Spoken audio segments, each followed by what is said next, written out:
ಯುಧಿಷ್ಠಿರನ ಆಸ್ಥಾನಕ್ಕೆ ವ್ಯಾಸರ ಆಗಮನವಾಗಿದೆ.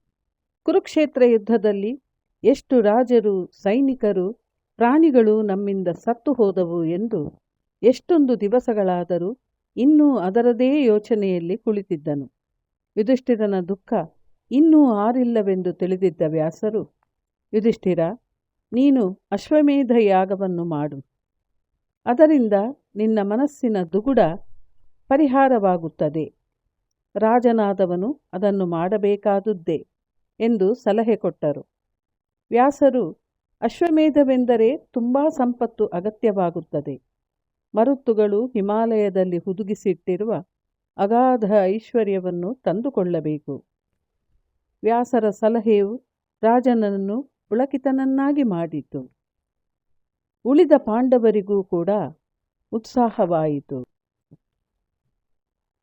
ಅಣ್ಣನ ಉತ್ಸಾಹವನ್ನು ಕಂಡು ಭೀಮನಿಗೆ ತುಂಬ ಸಂತೋಷವಾಯಿತು. ಮತ್ತೊಮ್ಮೆ ಯುದ್ಧ, ಹೋರಾಟ ಎಂದು ಅರ್ಜುನನಿಗೆ ಉತ್ಸುಕತೆ ಮೂಡಿತು. ಯಜ್ಞಾಶ್ವದೊಂದಿಗೆ ದಿಗ್ವಿಜಯಕ್ಕಾಗಿ ನಾನೇ ಹೋಗುವೆ ನೆಂದ. ಯಾಗ ಮಾಡುವುದೆಂದು ತೀರ್ಮಾನವಾದೊಡನೆ ಕೃಷ್ಣನಿಗೆ ಕರೆ ಹೋಯಿತು. ಬಲರಾಮ ಹಾಗೂ ವೃಷ್ಣಿಗಳೆಲ್ಲರನ್ನೂ ಕರೆದುಕೊಂಡು ಆದಷ್ಟು ಬೇಗ ಹಸ್ತಿನಾಪುರಕ್ಕೆ ಬರಬೇಕು ಎಂದು.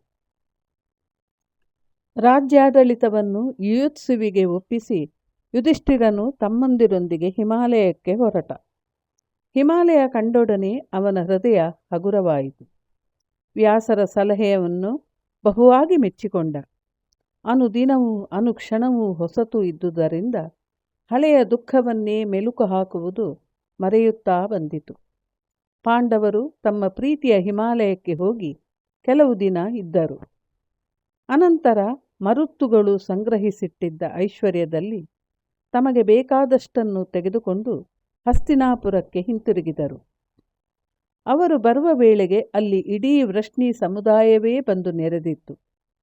ಅಭಿಮನ್ಯುವಿನ ಮಗುವಿಗೆ ಗರ್ಭವಾಸವು ಮುಗಿಯುತ್ತಾ ಬಂದಿದ್ದು, ಉತ್ತರೆಯ ಪ್ರಸೂತಿ ಇಂದೋ ನಾಳೆಯೋ ಎಂದು ಎಲ್ಲರೂ ನಿರೀಕ್ಷಿಸುತ್ತಿದ್ದರು.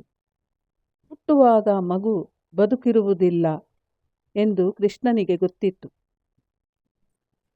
ಬ್ರಹ್ಮಾಸ್ತ್ರದಿಂದ ಅದು ಸತ್ತಿದ್ದರೂ ಅದನ್ನು ಬದುಕಿಸುವೆನು ಎಂದು ಕೃಷ್ಣನು ಪ್ರತಿಜ್ಞೆ ಮಾಡಿದ್ದನು.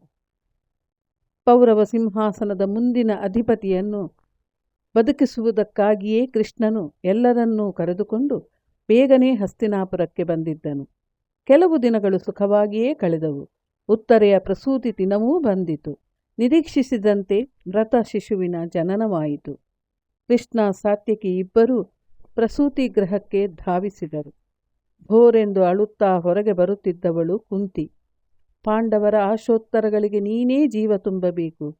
ಈಗ ನಿನ್ನೊಬ್ಬನ ಮೇಲೆಯೇ ನಾವೆಲ್ಲರೂ ಭರವಸೆಯನ್ನಿಟ್ಟುಕೊಂಡಿರುವುದು ಎನ್ನುತ್ತಾ ಕುಸಿದು ಬಿದ್ದಳು.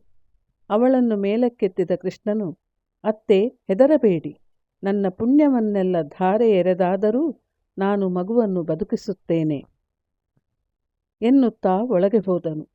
ಅಲ್ಲಿ ದ್ರೌಪದಿ, ಸುಭದ್ರೆ ಮತ್ತಿತರ ಸ್ತ್ರೀಯರಿದ್ದರು.